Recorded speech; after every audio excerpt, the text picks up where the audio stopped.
गुवाबारि गामियाव गासै जोंनि आइ आफा रायजो राजाफोरनि जे मोनसे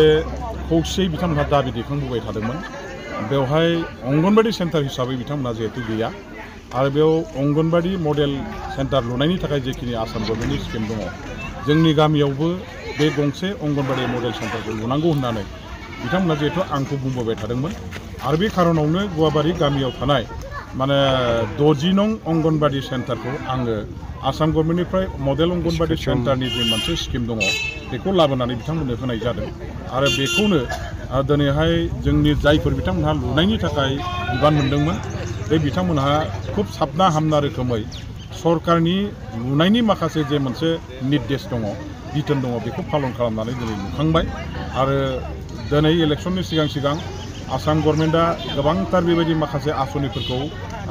गायसननाय नङाबा बेखेवनायनि जिहेतु फोरबो लागासिनो दङ थिग बेबायदिनो जोंनि ससियेल वेलफेयार डिपार्टमेन्टनिफ्रायबो नैबे अंगनबादि सेन्टारखौ जिहेतु लुखांबाय बेखौ थाबैनो बेखेवनांगौनि हाबाफारि बिथांमोननिफ्रायबो लानाय जादों जिहेतु आङो बेखौनो दिनै आइ आफा रायजो राजाफोरनि आरो डिपार्टमेन्टनि बयनिबो खौसे मददनि गेजेरजों बे मडेल अंगनबादि सेन्टार लुखांनाय न'खौ बेखेवनाय जाबाय बेवहाय गामिनि गोबां जोंनि आइ आफा रायजो राजाफ्रा गोसो खुसियै लैहोर लैहोरै बाहागो लादों आरो बिथांमोननि हेफाजाबजों बेखेवदों लोगोसे जोंनि जिहेतु इन्जिनियारिं सेक्सनखौ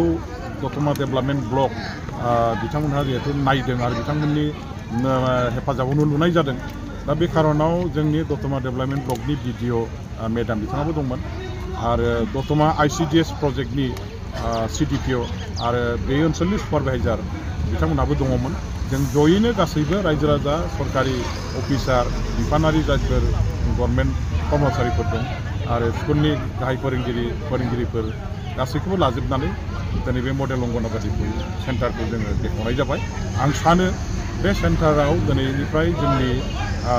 जे उन्दै गथ'फोर दङ जोंनि फिसाफोर दङ बेवहाय जोंनि अंगनबादि वार्कार आरो हेल्पार बिथांमोनहा मोजाङै फोरोंनो हासिगोन मोजाङै गथ'फोरनो गियान सोनो हासिगोन फरायनाय लिरनाय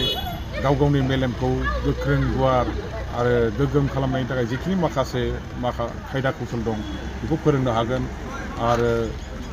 आं सानबाय जे बे ओनसोलनि आइ आफा रायजो राजाफोरनि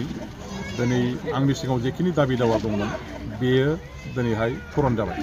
सार बे जिथुके सिगांनि इस्टिमेट एमाउन्टआ गुवार आरो गोलावसिन खालामनाय जादों बिनि थाखाय आसाम सरकारनिसिम बिनि एमाउन्टखौ बारायनांगौ होनना नोंथाङा बुंनो सानो नामा आसाम गभर्नमेन्टआ गासै प्लेन एस्टिमेटफोरखौ बिथांमोनहा इन्जिनियारफोरनि थ्रुयैहाय जेखिनि अनुमान खालामदों बे अनुमान खालामनानै हिसाब खालामनानै नायनायाव जे 25 लाख थाखाजोंनो बेखिनि दिनै जाय न'खौ जों लुखांबाय बे न'खौ बेसे गिदिर गोलाव न'खौ लुनो हानाया माने गोरलैयैनो माने माबा दङ खाबु दङ होननानै बिथांमोनहा दिनै सिगांफ्राव जाय न'फोरखौ लुदोंमोन बेनिख्रुइ देरसिन न' आरो बे सिगांनि जेखिनि थाखा दंमोन 25 लाख बेखिनि थाखाजों दिनै लुदों नंगौ लुग्राफ्रा एसे खस्थ' मोनदों आंनि खोनानायाव जाय बिथांमोनहा दिनै लुदों बे थाखाया जथेस्थ' खम जादों होननानै बिथांमोनहा बुंदों आरो एसे बांबावोबा मोजां बेखौ बिथांमोनहा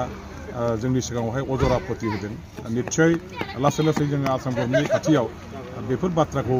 जोङो दैखांनो हागोन आसाम गभर्नमेन्टनि खोमाव जों सोनो हागोन जे 25 लाख थाखा जों एफा गिदिर न' लुनाया गोब्राब जायो बे हिसाबै एसे एनै जाहाथे गभर्नमेन्टआ बारायनाय पलिसिखौ लायो एमाउन्टखौ बांहोनायनि पलिसिखौ जाहाथे लायो बेखौ जों निस्सय